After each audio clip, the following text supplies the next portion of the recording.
찬양하고도 너무 오늘 예배 전 찬양팀 찬양도 그렇고 오늘 특성도 그렇고 설교의 말씀하고 너무 이렇게 잘 어우러진 것 같아가지고 제가 찬양을 듣고 부르면서 되게 은혜가 됐어요. 할렐루야. 오늘 말씀을 나누면서도 은혜가 있기를 원합니다. 두 달에 한 번 마지막 주에 작은 도서관 필독서를 택해서 말씀을 나누고 있는데 오늘 설교 주제로 나눌 책은 데이비드 A. 시멘즈 목사님의 상한 감정의 치유라고 하는 책입니다.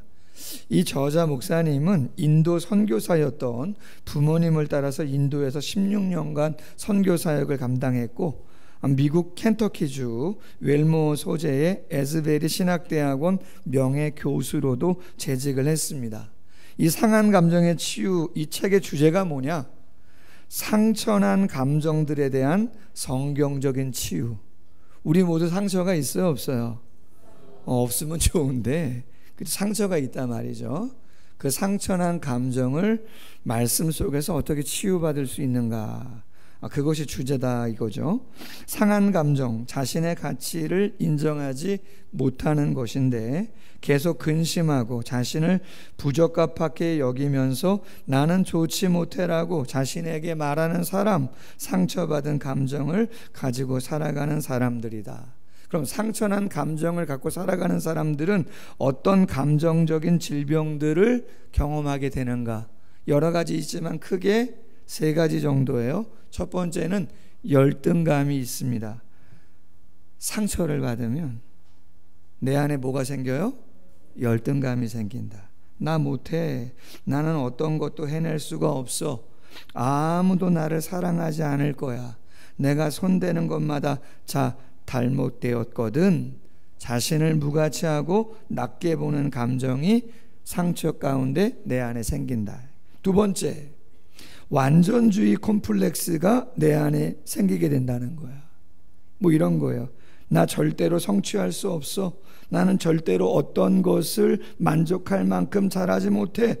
나는 나 자신이나 다른 사람 또는 하나님께도 기쁘게 할 수 없어. 아무리 애를 써도 만족할 수 없어. 왜? 기대치가 뭐니까? 완벽하기 때문에.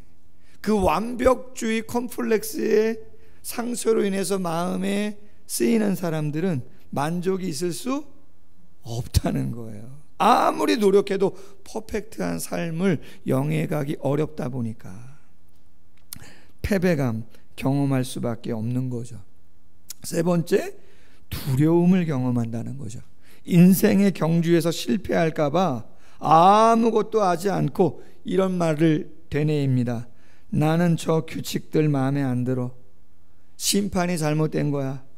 공이 둥글지 않아. 골대가 삐뚤어져 있어. 실패한 삶에 대한 두려움 속에서 아무것도 하지 못하고 두려움과 공포에 떨고 있는 자. 왜요? 상처가 너무나 많다 보니까 그러한 안타까움을 경험하게 된다. 근데 이런 열등감, 완전주의 콤플렉스, 두려움은 누가 좋아할까요? 그렇죠. 사탄의 치명적인 무기가 된다는 것이에요. 그럼 사탄의 치명적인 이 무기, 근원은 무엇인가? 저자는 말합니다. 낮은 자존감 때문이다. 자신을 부족하게 느끼는, 자신의 가치를 무시하는 감정으로 인해서 그러한 것들이 상처 가운데 내 안에 자리 잡게 된다는 거죠. dobson이라고 하는 박사님이 우울증, 이 낮은 자존감의 결과물이 우울증인데 이 우울증을 초래하는 10가지 원인을 기혼 여성들을 대상으로 10가지 항목을 쫙 나열하고 내가 행복하지 않은, 기쁘지 않은 이유, 가장 첫 번째 것부터 10번째 것까지 순위를 한번 매겨보라 그랬단 말이죠. 자, 여러분들도 한번 기혼 아니어도 결혼을 하셨건 10년을 했건 50년을 했건 아니면 어떤 것들 때문에 내가 행복하지 않을까, 우울함을 경험하는가, 1순위가 뭔가 2순위가 뭔가 한번 생각해 보시라는 거죠. 자, 결과는 이겁니다. 1위가 뭐였나? 낮은 자존감. 3번이 결혼한 기혼 여성들 50%가 이것을 1순위로 꼽았다는 거예요. 내가 왜 우울하지? 내가 왜 기뻐하지 않나? 이런 거 비밀인데 얘기하면 안 되는데 설교 때 막 떠올라요. 이거 어떻게 해요? 우리 집사람과 아이들은 비밀로 좀 이렇게 신비주의로 가자고 누누이 얘기하는데, 제가 뭐 잘못한 게 특별히 없었는데, 서운한 게 없었었는데, 어느 날 백임릭 송사라 그러나요? 잠자기 전에 이렇게 부부가 나누는 대화, 백임릭 송사인데 갑자기 집사람이 울면서 저한테 그러는 거예요. 본인은 부족하다고, 나 할 수 있는 게 많지 않다고, 당신이 나 아니면 다른 사람 만났으면 목회 더 잘했을 것 같다는 거예요. 여러분, 제가 그런 말을 한 적이 없어요. 하나님 앞에서. 할렐루야. 뭐 부부싸움 했을 때는 당신이 잘했느니 잘못했느니 뭐 이런 얘기는 할 수도 있고 하지만, 내가 지금 집사람이 아닌 다른 사람을 만났을 때 더 목회를 잘하거나 내가 더 행복할 것 같다? 그런 거 아니거든요. 그런 이야기를 한 적 없는데 왜 그랬는지 그런 이야기를 울면서 왜 그랬을까? 아니라고. 저는 지금도 하나님 앞에서 여러분, 제가 구남의 막내로 자라고 여기까지 오면서 저도 보통 사람 아니에요. 성격이, 여러분 아시죠? 보통 사람은 아니에요. 근데 저를 감당하잖아요. 할렐루야. 여러분이 저 감당하실 수 있을 것 같아요? 여러분, 제 집사람이니까 감당하는 거예요. 아멘. 대단한 사람이다 저는 생각해요. 그거 하나만으로도 고맙고 대단하다. 할렐루야. 박수 받을 만하다. 뭐 여기 없으니까 여러분 바라기는 지금의 그 박수를 집에 가셔서 여러분 남편, 여러분 아내에게 더 크게 쳐주세요. 할렐루야. 아멘. 대단한 분들입니다 여러분. 낮은 자존감은 우리 자신의 무한한 잠재력을 마비시켜요. 낮은 자존감은 우리의 꿈을 파괴시키고 대인관계를 해쳐요. 하나님을 위한 사역을 방해하고 기쁨과 감사, 만족을 경험하지 못하게 합니다. 그렇다면 왜 우리는 낮은 자존감에 빠져 있는 것인가? 정말 그 근원의 이유가 무엇인가? 오늘 말씀을 통해서 한번 생각해 보고자 하는 것이죠.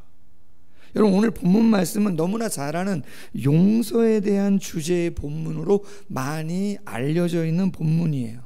그런데 저자는 오늘 본문을 조금 새로운 관점에서 묵상을 하고 있습니다. 그 부분을 저는 조금 더 깊이 있게 나누고자 하는 거죠. 말씀을 통해서 베드로가 예수님께 질문합니다. 21절에 보니까 형제가 내게 죄를 범하면 몇 번이나 용서해 줍니까? 7번 하오리까? 대단하죠. 7번. 어떤 경우는 한 번도 쉬워요, 안 쉬워요? 여러분 솔직히 한 번도 용서하는 게 쉽지 않은데 7번을 얘기하니까 대단하죠. 근데 예수님 말씀은 더 대단해. 7번뿐 아니라 7번을 70번까지라도 하라는 거예요. 몇 번이에요? 490번. 우와. 예수님 이렇게 말씀합니다. 23절에 천국은 그 종들과 결산하려 하던 어떤 임금과 같다. 용서에 대한 이야기를 하시려고 하시는데 1만 달란트 빚진 자에 대한 비유를 하시는 거예요. 그 왜 그럴까? 여러분 18장 전체에는 천국에 대한 이야기로 차 있습니다. 복음서는 크게 주제가 두 가지인데 하나는 예수님이 누구신가를 드러내고자 기록된 거예요. 예수님이 누구냐? 또 한 가지 중요한 주제는 뭐냐? 천국. 하나님의 나라는 어떤 곳이고 누가 들어갈 수 있느냐? 그게 복음서의 핵심이에요. 자, 18장 제자들이 예수님께 와서 1절에서 이야기합니다. 천국에서는 누가 큽니까? 어린아이와 같은 자들이다. 아니면 천국 들어가기 어렵다. 그럼 어린아이는 어떤 사람이냐? 자기를 낮추는 사람이다. 천국에서 큰 자다. 여러분, 지금이야 우리 아이들이 막 떠받들잖아요, 아이들을. 근데 2000년 전에는 아이들은 숫자에도 포함이 안 돼요. 그냥 짐이에요. 쓸모없다고 생각했단 말이에요. 두 번째 본문은 15절 이하인데, 잘못을 범한 형제가 있는데 그를 어떻게 다시 세워줄 수 있겠습니까? 질문을 합니다. 그렇다면 형제가 죄를 범하면 혼자 먼저 가서 권면하고, 그 다음에는 한두 사람 증언을 하게 하고, 그 다음에는 교회에 말하고, 혹시라도 듣지 않으면 이방인과 세리로 여기라, 그렇게 얘기하는 거예요. 그리고 나서 세 번째로 오늘 본문, 용서에 대한 본문 속에서 1만 달란트 빚진 자에 대한 이야기를 합니다. 여러분, 18장에 있는 세 가지 본문은 공통점이 있어요. 지극히 작은 어린아이, 범죄한 영혼, 1만 달란트 빚진 자, 예수님 보기에 그들은 어떤 자들인가 라고 하는 거예요. 세상은 그들을 무시합니다. 정죄합니다. 그러나 예수님은 어떻다는 거예요? 그렇게 보지 않는다는 거예요. 한 영혼 한 영혼이 얼마나 귀하냐, 그 이야기입니다. 아멘. 여러분, 우리 주일학교 아이들, 혹시 뭔가 잘못을 저지른 분들, 혹시 나도 내가 아무리 노력해도 헤어나올 수 없는 그 어떠한 상처와 아픔과 무게로 인해서 힘들어하는 영혼이 있다 할지라도 옆 사람 이야기하세요. 당신은 하나님이 사랑하는 분입니다. 당신은 하나님이 사랑하는 분입니다. 할렐루야.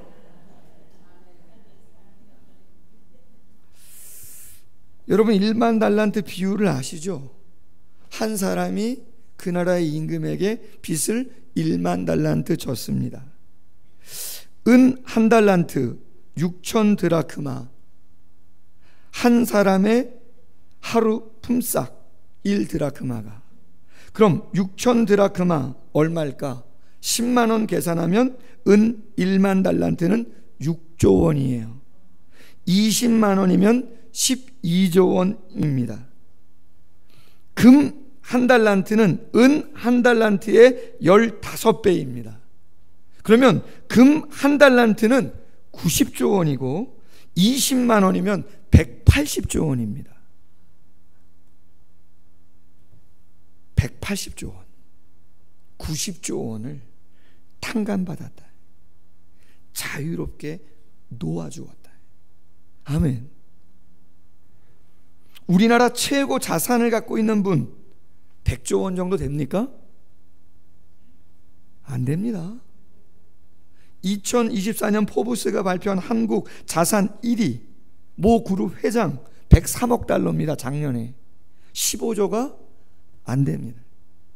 오늘 본문에 나오는 이 사람은 90조, 180조 탕감받은 사람이에요. 어마어마하죠. 우리 교회 부채가 있는데 누가 좀 갚아주면, 일부 예배 때 많이 나오셨거든요. 오늘 일부 예배 때 많이 나오셔, 성도님들이. 아멘 소리가 왜 이렇게 큰지 제가 놀랐어요. 할렐루야. 여러분, 누가 갚아줍니까? 하나님께 헌신하는 성도들의 그 마음으로 나아가는 거지. 할렐루야. 주인이 명합니다. 갚을 돈이 없자 그의 몸과 아내와 자식들과 모든 소유로 다 팔아서 갚게 해라.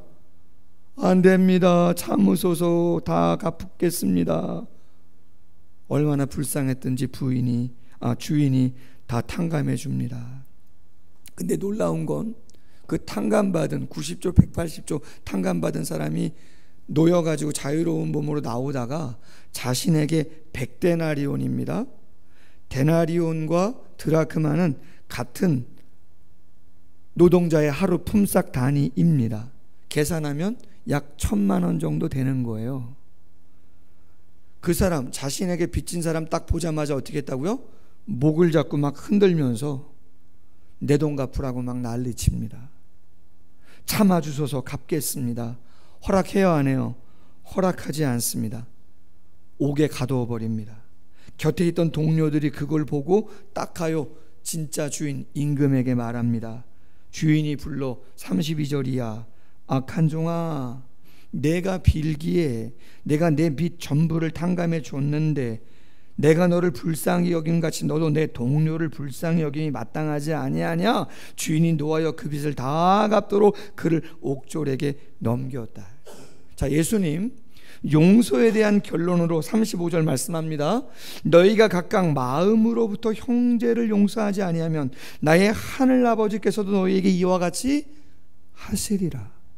그럼 여러분, 상한 감정의 치유의 저자인 이 목사님은 다른 각도에서 이런 질문을 합니다.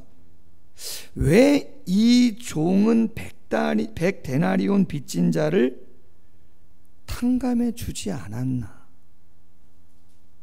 이유가 뭔가?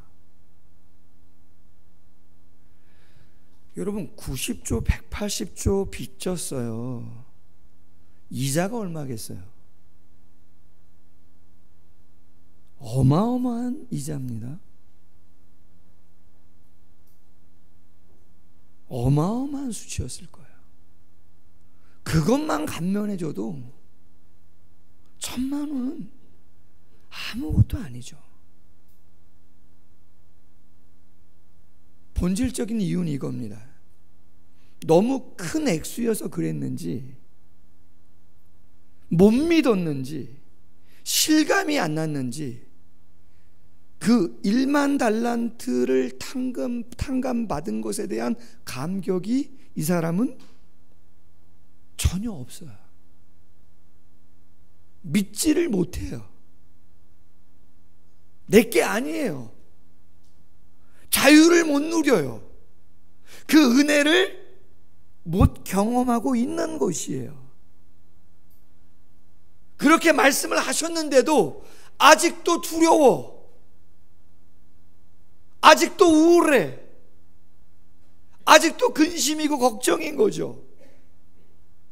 그렇게 자유를 주셨는데 그렇게 불쌍히 여김을 받게끔, 너는 그 정도 불쌍히 여김을 받아도 내가 그걸 다 너에게 안 받아도 괜찮다고, 너는 그렇게 탕감받을 만한 사람이라고 내가 너를 그렇게 여긴다고 얘기하시는데 이 사람은 자신을 그렇게 생각하지 않아요. 여러분, 영적으로 한번 생각해 봅시다.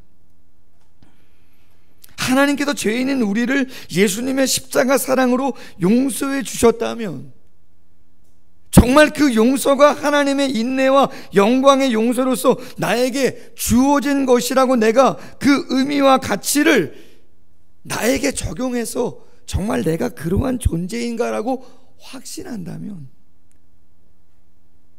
여러분 좀 달라지지 않겠어요? 할렐루야.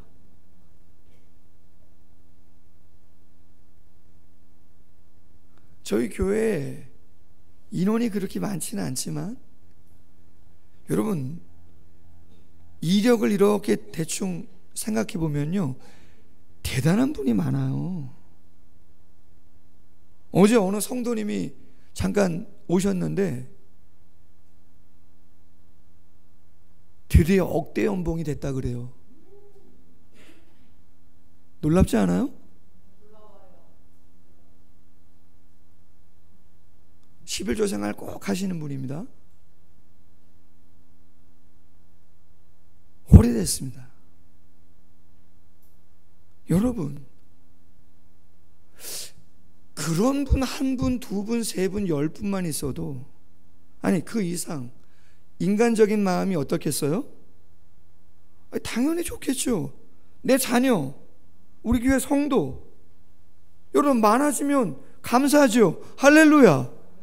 여러분의 자녀가 억대 연봉 받기를 원합니다. 아니, 억대가 아니라 10억 그 이상. 할렐루야. 예전에 제가 부목구사로 섬겼던 그 교회, 여러분 한 해에 연말정산 6천만 원 떼어가신 장로님도 계세요. 그럼 도대체 어느 정도 헌금하신 거예요? 어느 정도를 버시는 거냐 말이에요. 그 이상 버는 분들도 훨씬 많겠지만 그냥 제가 경험한 분 말씀드리는 거예요. 근데 여러분, 우리가 믿는 하나님은 90조? 180조? 그거 아무것도 아닌 것처럼 여기시고 우리를 그거보다 더 귀하게 여기시는 분이라는 거예요.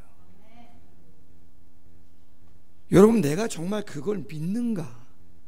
그 사랑을 느끼는가? 그 감격과 은혜 안에 있는가? 이건 놀라운 차이인 것이죠. 아멘? 놀라운 차이인 것입니다. 무엇을 말합니까? 왜 하나님을 믿으면서도 상한 감정의 노예처럼 살아가느냐? 왜 열등감을 느끼고 완전주의 콤플렉스 때문에 매여있고 두려움에 떨고 있는가? 우리 스스로 예배 시간에 기도하며 말씀 묵상하며 기도할 때 붙잡고 기도해야 되는 것은 다른 게 아닌 것이에요. 아멘.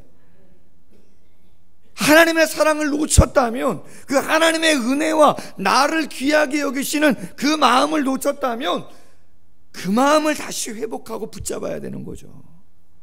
아멘. 그걸 붙잡으셔야 되는 거예요. 혹시 내가 못 믿고 있는 거 아닌가?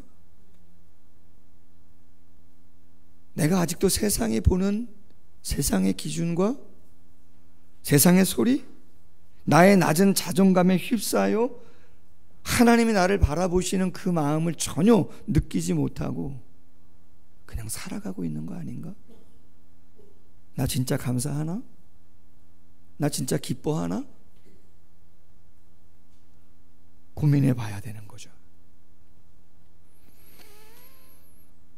책 속에 재미난 예화가 하나 나와요. 어느 인디안 부락에 바자회가 열렸습니다. 한 농부가 메추라기 한 떼를 가져왔습니다.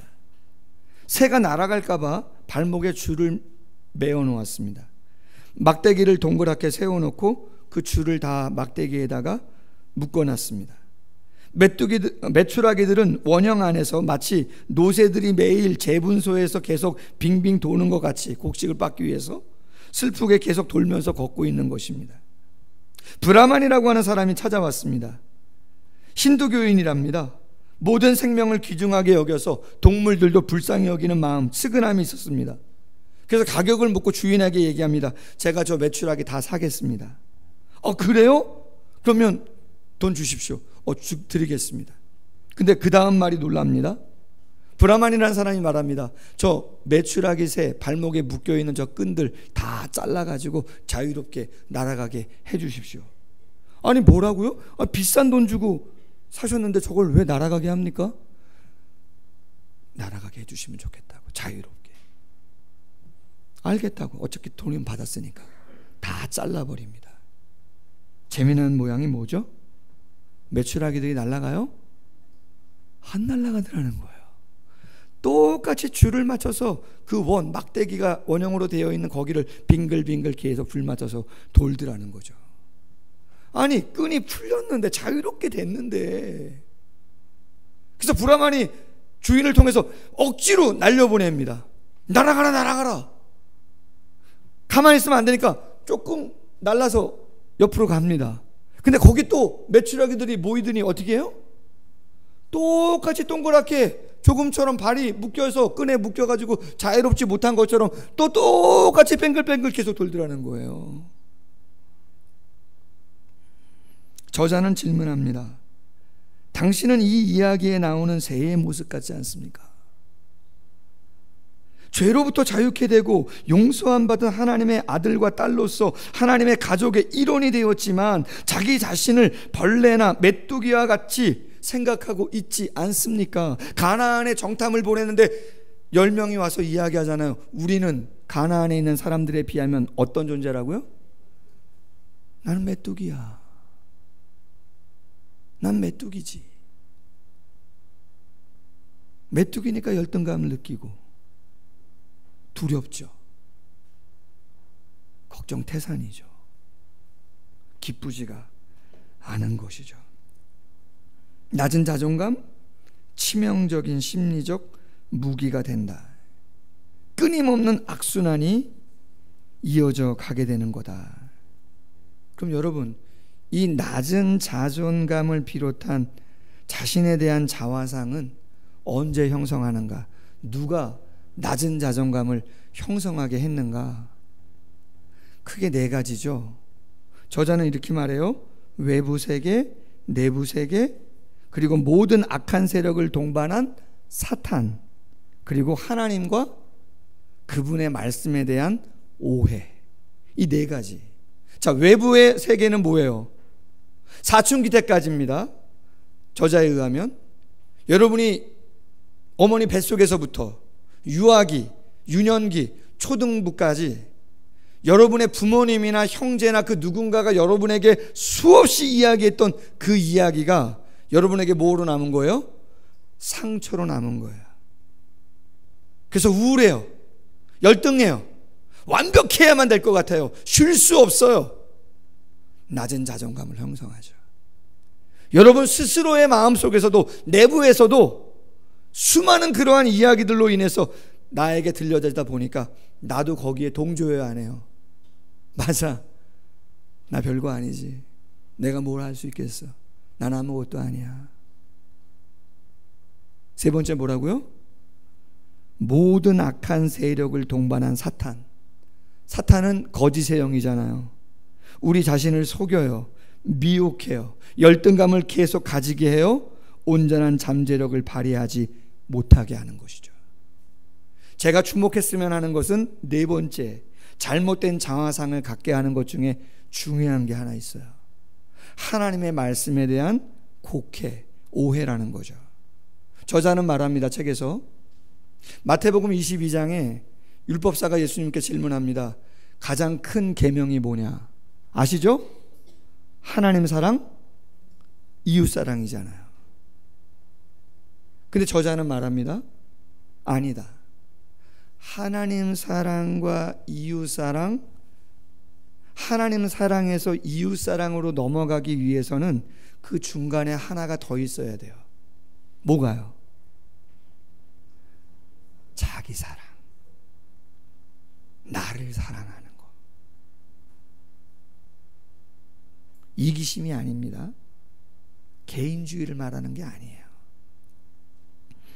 예전에 제가 읽었던 책 중에 하나님을 사랑함에 대하여라는 책이 있는데, 중세를 살았던 버나드라고 하는 여자분인데, 수도원에서 사역을 감당했던 분인데, 이분이 사랑의 4단계를 이야기합니다. 사랑의 4단계.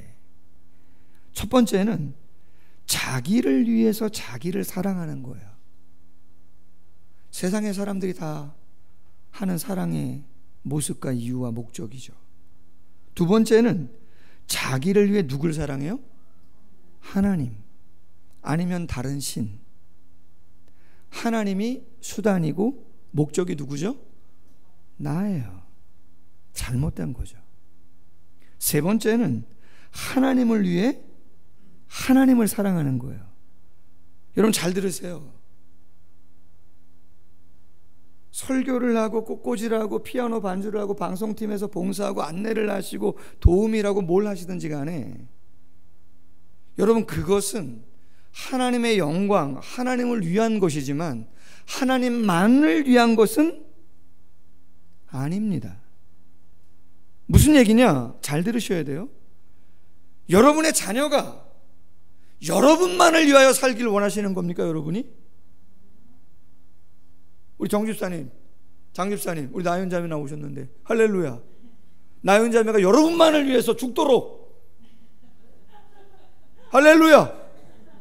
맞아요? 아니죠. 아닐 거예요. 당연히 부모님을 공경하고 높여드리고 부모님의 의증을 무겁게 여기고 그죠? 짐스럽게 여기라는 말이 아니라 중요하게 생각하라 이 말이죠. 자녀로서. 그러나 부모님은 부모님에 대한 자녀가 그러한 마음을 갖는 거 귀하지만 당신들에게 매여서 본인이 하고 싶은 거, 좋아하는 거, 자유롭게 기쁨을 누리는 거, 그것들을 포기하기를 부모님은 원하시나요? 아니에요. 아니에요. 아니에요. 부모님에 대한 신뢰, 부모님에 대한 감사, 기쁨 속에서 마음껏 부모님이 날개가 되어서 날아가기를 부모님은 원하시는 거죠. 하나님을 위해서 자기를 사랑할 줄 알아야 진정 하나님의 사랑도 의미와 가치가 있고 그 사랑을 위해서 헌신하는 나 또한 기쁨과 감사가 끊임없이 넘치게 되는 것이죠. 여러분, 우리 자신의 평가를 하나님께로부터 받아야 됩니다. 다른 어떤 것으로 받기 전에 부모님도 죄송하지만 1차가 아니에요. 그 누구도 아니고 내 자신도 아니고 나에 대한 가장 온전한 평가는 누구라고요? 하나님께서 나를 어떻게 귀하게 여기시는가 꽉 붙잡으셔야 돼요. 아멘. 꽉 붙잡으셔야 돼요. 그래야 낮은 자존감의 증상들이 여러 가지가 있어요. 압박, 나는 좀 더 잘해야 되는데, 좀 더 잘했어야 하는데, 좀 더 잘할 수 있어야 하는데, 이 압박감에서 놓일 수 있어요. 왜? 우리 하나님은 다 아시고 성실하고 애쓰지만 실수도 하고 연약한 걸 다 아시니까 자신을 멸시하거나 불안에 떨거나 율법주의, 분노, 왜 거기까지 그렇게 하라고 얘기하는 거야? 나는 아직 아닌데. 여러분, 실패하거나 부족하면 어떻습니까? 그럴 수 있는 거죠. 자신의 삶을 부인합니다. 살아가면서도. 내가 살아가는데도 이건 삶이 아니야. 이건 가치 없고 의미 없어. 그렇게 생각하며 살아가는 사람들이 얼마나 많이 있냐라고 하는 거죠. 그럼 마지막이에요. 어떻게 상한 감정이 치유를 받겠습니까? 저자는 말합니다. 그레이스, 은혜, 헬라어 원어로 카리스, 하나님의 무조건적인 사랑의 은혜를 내 것으로 내가 믿고 고백할 때 진정한 자유와 능력을 회복한다. 아멘. 여러분, 예배는 다른 게 아니고 그 하나님의 은혜와 사랑을 확인하는 시간입니다. 마음에 충만하게 담는 시간입니다. 찬송가 214장 이런 거 있잖아요. 나 주의 도움 받고자 주 예수님께 빕니다. 후렴의 가사가 뭐예요? 내 모습 이대로 주 받아 주소서. 하나님이 우리를 깨져 있는 상처 입은 감정을 다시 온전히 사용할 수 있도록 재생시켜 주시는 줄로 믿습니다. 저자는 이렇게 말합니다. 우리의 깊은 내적 자아 속에 상처와 고통이 숨겨져 있는 큰 창고가 있다. 너무 깊이 박혀 있기 때문에 정상적인 기도나 열심히 소리내어 기도해도 별로 효과를 내지 못하는 경우들도 꽤 있다. 이 부분이 바로 성령님의 사역을 통해 치유함을 받아야 되는 부분이다. 치유가 뭐냐? 하나님께서 재생시키시는 은혜를 사용하셔서 우리를 고치시는 기적이다. 할렐루야. 여러분, 하나님은 연금술사예요. 연금술사 뭐 하는 사람이에요? 만지기만 하면 그게 뭐가 돼요? 금으로 바뀌는 거죠. 할렐루야. 하나님은 우리를 만지시면, 하나님이 우리를 만지시면 우리가 금처럼, 할렐루야, 하나님은 위대한 직공이죠. 로마서 8장 28절, 우리가 알거니와 하나님을 사랑하는 자, 그 뜻대로 부르심을 입은 자들에게는 모든 것이 합력하여 선을 이룬다. 여러분, 다른 것보다 하나님이 저 사랑하는 거 맞냐고, 하나님이 정말 저 사랑하는 게 맞냐고, 제가 그 사랑 의지해도 되냐고, 나의 상처와 아픔과 함께와 절망을 다 하나님의 그 사랑에 맡겨도 되겠냐고 여러분 꼭 질문하세요. 그리고 확답을 얻으셔야 돼요. 아멘. 그래야 1만 달란트 탕감받은 자의 진정한 기쁨을 누리고 자유할 수 있어요. 낮은 자존감이 아니라 조금 더 높은 자존감으로, 할렐루야, 그 삶을 살아가는 모두가 되기를 소원합니다. 기도하겠습니다. 하나님 아버지, 감사합니다. 상처받은 감정을 어떻게 치유할 것인가,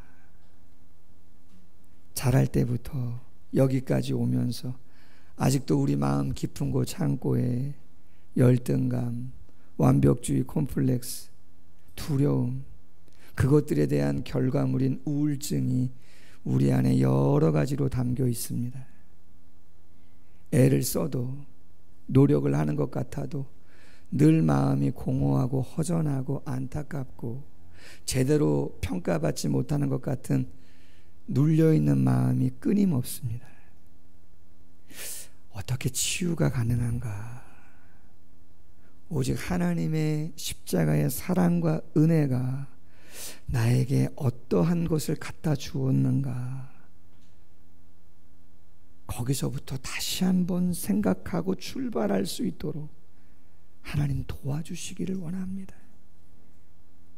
수치적인 90조 180조가 아니어도 그것을 아무렇게도 여기지 아니하시는 그 하나님이, 천국이, 하나님의 나라가 어떻게 경험되어지는가를 정확하게 말씀해 주셨사오니 다른 곳에서 천국을 찾지 말게 하시고 오직 하나님 안에서 진정한 평안과 기쁨을 내려놓음으로 얻을 수 있는 우리 모두가 되게 해 주옵소서.